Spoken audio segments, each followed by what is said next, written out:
السلام علیکم ورحمۃ اللہ وبرکاتہ۔ بسم اللہ الرحمن الرحیم۔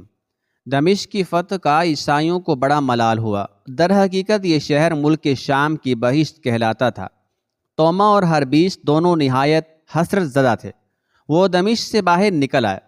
انہوں نے شہر میں اعلان کر دیا کہ جو ہمارے ساتھ چلنا چاہے چلے۔ ہزاروں مرد اور ہزاروں عورتیں ان دونوں کے ساتھ چلنے کے لیے شہر سے باہر نکل آئے۔ توما نے بہت سے خیمے کھڑے کرا دیے۔ جو لوگ اس کے ساتھ چلنے کے لیے آئے وہ سب اپنا قیمتی مال و اسباب شہر سے نکال لائے۔ توما اور ہربیس نے اپنا سارا اسباب دولت خیموں میں لا کر ڈھیر کر دیا۔ یہ سامان شاہانہ تھا، نہایت قیمتی تھا۔ اطلس و کم خواب کے زرکار سینکڑوں تھان تھے، ہزاروں متفرق ریشمی تھان تھے، جواہرات کے سینکڑوں مردانہ زیورات تھے، ہرکل آدم کی بیٹی یعنی توما کی بیوی کے زیورات اور شہزادیوں جیسا ساز و سامان بھی نہایت بیش بہا تھا۔ یہ سامان لاکھوں روپے کی مالیت کا تھا۔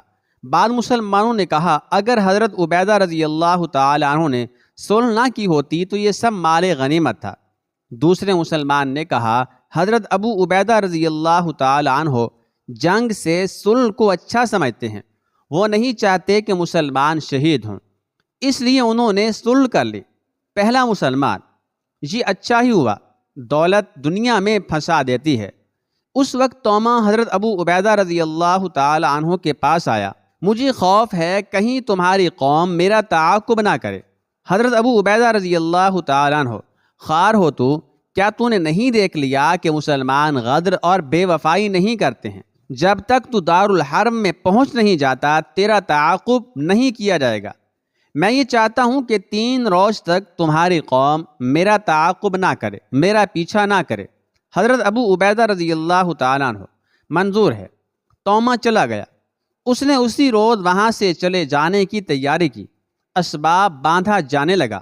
عورتیں اور مرد گھوڑوں اور خچروں پر سوار ہو کر چلنا شروع ہو گئے۔ ایک راہبہ خچر پر جا رہی تھی کہ ایک شخص جو 2 روز پہلے مسلمان ہوا تھا اور جس کا نام یونس تھا اس راہبہ کے پاس گیا، اس سے کچھ باتیں کیں اور جب وہ واپس آیا تو اس کے آنسو جاری تھے۔ حضرت زرار ابن الازور رضی اللہ تعالی عنہ نے اس سے پوچھا یہ راہبہ کون تھی؟ یونس نے جواب دیا یہ میری منگیتر ہے، اس سے میرا عقد ہوا ہے لیکن رخصتی عمل میں نہیں آئی۔ یونس کا واقعہ یہ ہے کہ اسے اپنی قوم کی ایک حسین لڑکی سے، خوبصورت لڑکی سے محبت ہو گئی۔ لڑکی بھی اس سے پیار کرنے لگی۔ دونوں کی منگنی ہو گئی اور مسلمانوں کے دمشق پر حملہ آور ہونے سے پہلے نکاح بھی ہو گیا، لیکن رخصتی عمل میں نہیں آئی تھی۔ جب مسلمانوں نے آ کر شہر کا محاصرہ کر لیا تو لڑکی کے والدین نے تا اختتام جنگ رخصتی کرنے سے انکار کر دیا۔ یونس نے ایک روز اپنی بیوی سے ملاقات کی اور اسے اس بات پر آمادہ کر لیا کہ رات کو دمشق سے نکل کر کسی اور شہر میں چلے جائیں اور وہاں رہنے لگیں۔ چنانچہ یونس، اس کا ایک دوست اور لڑکی تینوں رات کو قلعہ سے نکلے۔ یونس یہ دیکھنے کے لیے کہ مسلمان گشت تو نہیں کر رہے، اس نے اپنا گھوڑا آگے بڑھایا۔ اتفاق سے اس روز حضرت زرار ابن الازور رضی اللہ تعالی عنہ گشت پر مامور تھے۔ انہوں نے یونس کو دیکھ لیا۔ وہ اس پر اچانک جا ٹوٹے اور اسے گرفتار کر لیا۔ اس کے دوست نے اسے آواز دی تو حضرت زرار ابن الازور رضی اللہ تعالی عنہ نے اس سے فرمایا تو اپنے ساتھیوں کو بھی بلا لے۔ اس نے رومی زبان میں کہا چڑیا پھنس گئی۔ اس کی بیوی اور اس کا دوست دونوں جلدی سے قلعہ کے اندر گھس گئے۔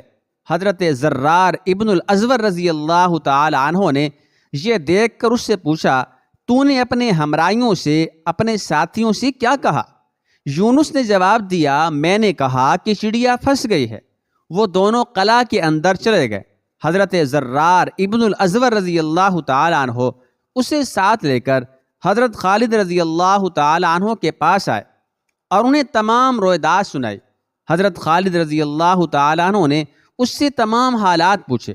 پھر حضرت خالد رضی اللہ تعالی عنہ نے فرمایا اب بتاؤ تم مسلمان ہونا چاہتے ہو یا جزیہ دینا قبول کرتے ہو؟ یونس نے مسلمان ہونا منظور کیا، چنانچہ وہ مسلمان ہو گیا۔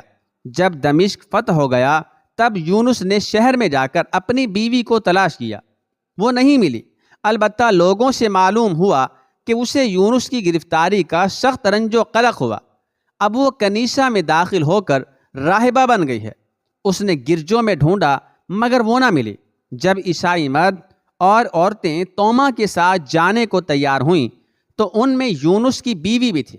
حضرت زرار ابن الازور رضی اللہ تعالی عنہ نے دریافت فرمایا، جب وہ تیری بیوی ہے تو تیرے ساتھ کیوں نہیں آئی؟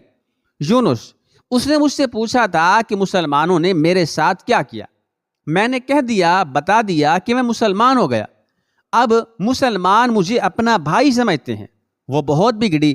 اس نے کہا، تم مسلمان ہو گئے، اب میرا تم سے کوئی تعلق نہیں رہا۔ میں نے ہر چند سمجھایا، عاجزی کی، مگر وہ نہیں مانی۔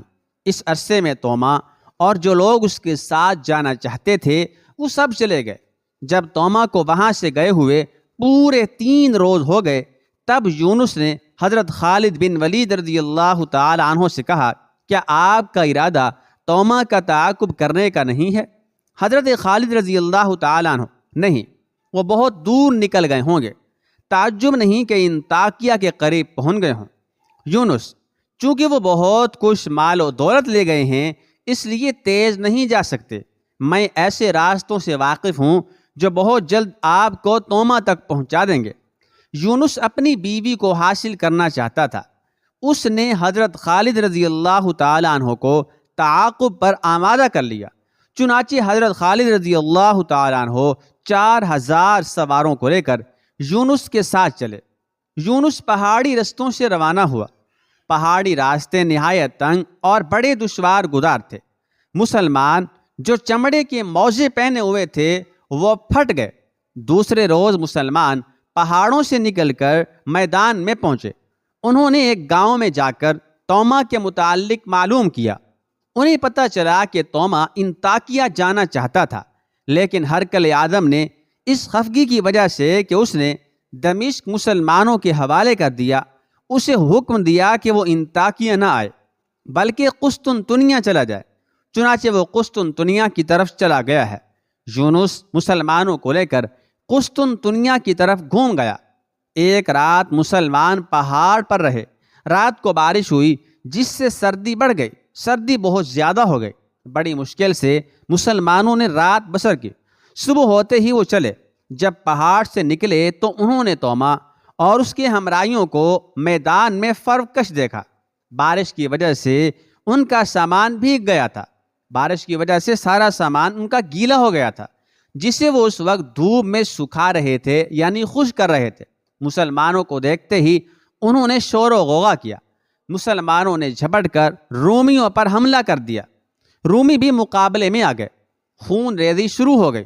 چونکہ مسلمان جوش میں تھے اس لیے بڑی پھرتی اور دلیری سے لڑ رہے تھے۔ انہوں نے دم کے دم میں ہزاروں رومیوں کو مار ڈالا۔ حضرت خالد بن ولید رضی اللہ تعالیٰ عنہ عیسائیوں کو قتل کرتے ہوئے توما کے قریب پہنچے۔ انہوں نے اس کی دوسری آنکھ میں جو ٹھیک تھی نیزہ مارا، وہ اوندا گرا۔ حضرت عبد الرحمن رضی اللہ تعالی عنہ نے گھوڑے سے اتر کر اس کا سر کاٹا اور رومیوں کی طرف پھینک کر فرمایا، یہ تمہارے سردار کا سر ہے۔ عیسائی توما کا سر دیکھتے ہی بے تحاشا بھاگ نکلے۔ ہر 20 بھی 40 سواروں کے ساتھ بھاگا۔ حضرت خالد رضی اللہ تعالی عنہ نے تنہا اس کا تعاقب کیا۔ وہ بھاگ کر پہاڑ پر چڑھ گیا۔ حضرت خالد رضی اللہ تعالی عنہ بھی پیچھے ہی پہنچے۔ انہوں نے رومیوں پر حملہ کر دیا۔ رومی انہیں تنہا دیکھ کر، اکیلا دیکھ کر پلٹے اور ان پر حملہ آور ہوئے۔ حضرت خالد رضی اللہ تعالی عنہ نے 5 رومیوں کو قتل کر کے ہر 20 پر حملہ کیا اور تلوار سے اس کا سر کاٹ دیا۔ باقی رومی بھاگ نکلے۔ حضرت خالد رضی اللہ تعالیٰ عنہ لوٹ آئے۔ مسلمانوں نے اہل دمشق کے تمام سامان پر قبضہ کر لیا۔ ہزاروں مردوں اور عورتوں کو گرفتار کر لیا۔ افسوس ہے کہ یونس کی بیوی نے خودکشی کر لی۔ تمام مسلمانوں کو اس کا افسوس ہوا۔ اس معرکہ میں توما کی بیوی یعنی ہرقل آدم کی بیٹی بھی مسلمانوں کے ہاتھ آئی۔ مسلمان وہاں سے واپس لوٹے۔ راستے میں حضرت خالد رضی اللہ تعالیٰ عنہ کے پاس ہرکل آدم کا قاصد آیا، جس نے اپنی بیٹی کی رہائی کی درخواست کی تھی اور اس کے صلے میں بہت کچھ دولت دینے کا وعدہ کیا تھا۔ حضرت خالد رضی اللہ تعالیٰ عنہ نے اس کی بیٹی کو احترام کے ساتھ بغیر کوئی معاوضہ لیے رہا کر دیا اور ہرکل آدم کو لکھا کہ تمہاری بیٹی میری طرف سے ہدیہ ہے۔ ہرکل آدم کو اس سے بڑی خوشی ہوئی۔ اس نے اپنی قوم کے معزز لوگوں سے کہا، تم نے مسلمانوں کی پرہیزگاری اور دینداری دیکھ لی، ان پر فتح پانا آسان نہیں ہے۔ حضرت خالد رضی اللہ تعالیٰ عنہ قیدیوں اور مال غنیمت کو لے کر دمشق میں پہنچے۔ تمام مسلمان انہیں دیکھ کر بہت خوش ہوئے۔